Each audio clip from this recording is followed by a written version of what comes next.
Okay, I'm about to try and install this tan rubber floor mat in the back of my '08 Lexus 350. I got this from WeatherTech. It came in the mail a couple of days ago. I just actually tried to do an install. It didn't work, but I do remember them saying something to the effect of I may have to actually cut this piece right here to get it to go around the console area. The rest of the mats actually slide right in. Off the top, I will say that this is not, it doesn't feel impressive. It seems very, very cheap. I was expecting something much more ruggedized, for the lack of a better word, deeper grooves, that sort of thing, much like what you see right here for my BMW. The grooves actually go in, easily a ½ inch, definitely a ¼ inch for sure, probably more closer to a ½ inch. You can see my fingernail is all the way down in there, and I was expecting something, something to that effect. These are the two rear floor mats for the Beamer, and this is one solid piece that comes from WeatherTech, and it simply snaps in where you see the holes. The front two, I'll show you those. They slid right in place, and the driver's side is the only one that actually has a hook. But again, I think if WeatherTech makes these and they call them custom, semi-custom, I guess, they should know the model, and they should just simply cut that out, because now I'm about to actually try and knife this and or scissor it, and hopefully it works. So what I'm going to do is actually see if I can cut this part right here out, and maybe it'll just actually slide right under there. And if that's the case, if that's what the intent is, then they should just cut it out for me. I don't know why they would give it to me, especially almost at $200. All I should have to do is slide this thing in there and hook it on. Okay, I just cut this part out right here. It cut with normal scissors, so I'm assuming that was meant to cut actually, because it was almost like I just could have pressed through it. So I'm gonna try and see if that will fit. If it does, then problem solved. All right, attempt one. Didn't work. It actually slid under, but it just wasn't enough space, so I cut the second piece off, and it's almost perforated. It's not perforated in the sense that it has the dashed lines, but it seems like they actually intended for you to cut it. So I cut that first, or the first and the second piece off, and I think it should slide in with no issues at this point.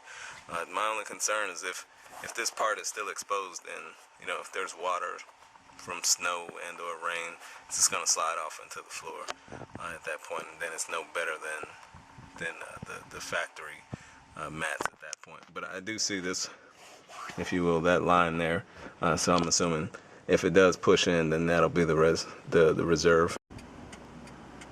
All right, hopefully you can see this, but this is what it looks like installed. I had to cut those two pieces off that I showed you. Once I cut those two pieces off, it actually went right in, and it connects in the rear with the hooks. And if you don't have all 4 hooks, which you'll need, WeatherTech actually provides 2, I believe. Yeah, they provide 2. So you see it slides in there.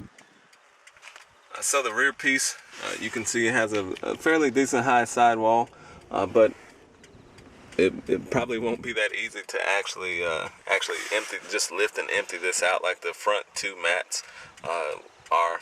So I guess for this one, you'd actually have to clean out any stains that are in here, or turn it into a big operation where you're actually lifting that out. But you're definitely going to have to clean it before you actually lift it out. So overall, for the WeatherTech mats, again for this car, I give it 3 out of 5 stars. 3 because I like the color. They do have the high sidewalls that I wanted to actually protect, from say a liquid and or dust and snow from actually going elsewhere in the vehicle. But I definitely take a star away. One, because at the price for almost $200, I think this is about $180, something like that, for almost $200 for something that they call custom or semi-customized, I think they should. If they know this model, maybe some cars, maybe it works, but they should give me the option, hey, do you want this actually cut from the factory, or do you want it to come as one whole piece? I think you should get something like that for $200. And then I take a star away for the simple fact that it seems very very cheap, very thin. I'm not sure if you can see that, but the whole piece is like this. I mean, it's not just thin on the edges. It seems like very, very cheap plastic and almost not rubber. This is the driver mat. The driver mat from the front two pieces is the only one that has the hooks. The passenger mat just simply slides into place, and it isn't much different than this, so I won't bother to show you that one. But this is the driver mat. You can see the material, how thin it is. Again, it's not very rugged, but I can unhook this. You know, from those two hooks, I can unhook this and simply tip this out. It does have the sidewall, so there you go. For me, for this particular vehicle, again, I 3 out of 5 stars, and I listed the reasons why.